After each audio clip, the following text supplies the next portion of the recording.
நடந்து முடிந்த சட்டமன்ற தேர்தலில் தமிழக வெற்றி கழகத்தின் சார்பில் வேட்பாளராக நின்று சிவகாசி சட்டமன்ற தொகுதியில் இந்திய தேசிய காங்கிரஸ் கட்சியைச் சேர்ந்த அசோகன் ஜி என்பவரை தோற்கடித்து வெற்றி பெற்றவர்தான் செல்வி கீர்த்தனா. முதலமைச்சரின் பதவியேற்பை தொடர்ந்து தமிழக ஆளுநர் அவர்கள் 9 அமைச்சர்களுக்கும் பதவி பிரமாணம் செய்து வைத்தார். அதில் 8 ஆண்கள், 1 பெண். அந்த ஒரு பெண் தான் கீர்த்தனா என்பவர். இவர் விருதுநகர் மாவட்டத்தைச் சேர்ந்தவர். மதுரை காமராஜர் பல்கலைக்கழகத்தின் கீழ் இயங்கும் கல்லூரியில் பிஎஸ்சி மேக்ஸ் படிச்சிருக்காங்க.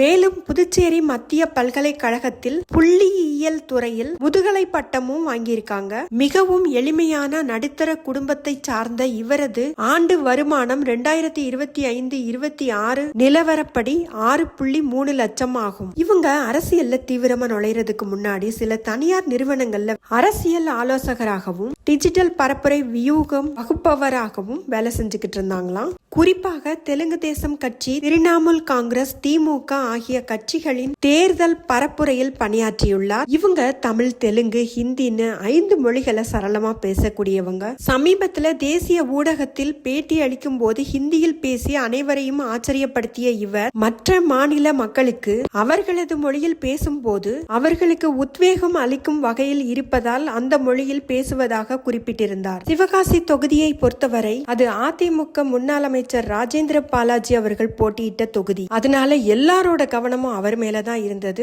அந்த தொகுதியில திமுக கூட்டணியில் காங்கிரஸ் போட்டியிட்டது. அடுத்து தமிழக வெற்றி கழகத்தின் சார்பில் செல்வி கீர்த்தனா அவங்க போட்டியிட்டதால அவங்க ஜெயிப்பாங்களா மாட்டாங்களா அப்படிங்கிறது கேள்விக்குறியாதாங்க இருந்திருக்கு. ஆனா பாருங்க, எங்கும் வெற்றி எதிலும் வெற்றிங்கிற மாதிரி செல்வி கீர்த்தனா அவங்க 2 மூத்த தலைவர்களை தோக்கடிச்சிட்டு மிக இளம் வயதிலேயே, அதாவது இவங்களுக்கு 29 வயசு தாங்க ஆகுது, 1996ல பிறந்திருக்காங்க.